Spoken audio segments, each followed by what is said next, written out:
Selamat sore teman-teman. Perkenalkan, nama saya Andreas Derja. Saya dari jurusan Bisnis Digital dari Universitas Citra Bangsa Kupang. Jadi di sini saya akan menjelaskan langkah-langkah mengenai bagaimana menerapkan pendekatan design thinking untuk mengatasi masalah akses air bersih di lingkungan perkotaan Kota Kupang. Yang pertama, empati atau empathize.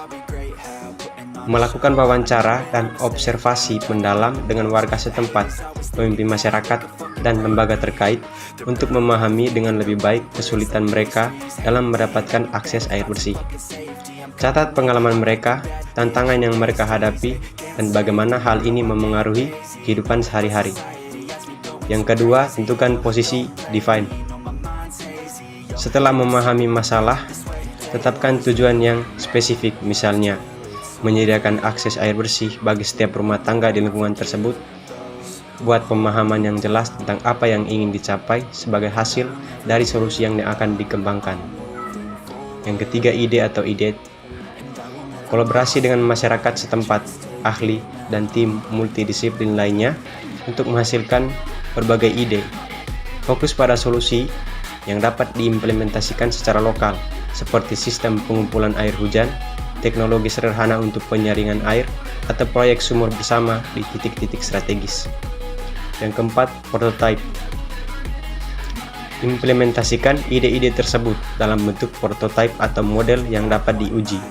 Contohnya, buat model sistem pengumpulan air hujan atau instalasi sederhana untuk penyaringan air. Prototype ini harus mudah diuji, diubah, dan disesuaikan berdasarkan umpan balik yang diperoleh.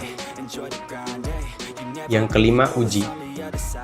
Libatkan warga setempat secara aktif dalam pengujian prototipe. Dapatkan umpan balik mereka terkait keefektifan, kehandalan, dan kejangkauan solusi yang diuji.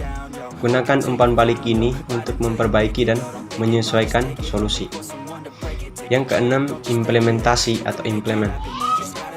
Setelah melakukan uji coba dan memodifikasi solusi, siapkan rencana implementasi yang mencakup pembangunan sistem pengumpulan air hujan, penerapan teknologi penyaringan air, atau pembangunan sumur bersama.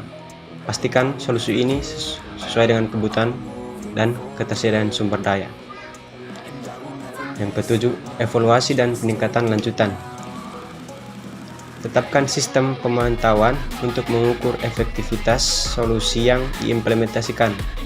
Lakukan evaluasi secara berkala untuk mengidentifikasi area yang perlu diperbaiki dan lakukan perbaikan berkelanjutan. Dengan melakukan proses-proses ini secara kolaboratif dengan masyarakat setempat dan melibatkan mereka dalam setiap langkah, maka solusi yang dihasilkan akan lebih relevan, berkelanjutan, dan memenuhi kebutuhan yang ada dalam menyediakan akses air bersih di lingkungan perkotaan Kota Kupang. Sekian dan terima kasih.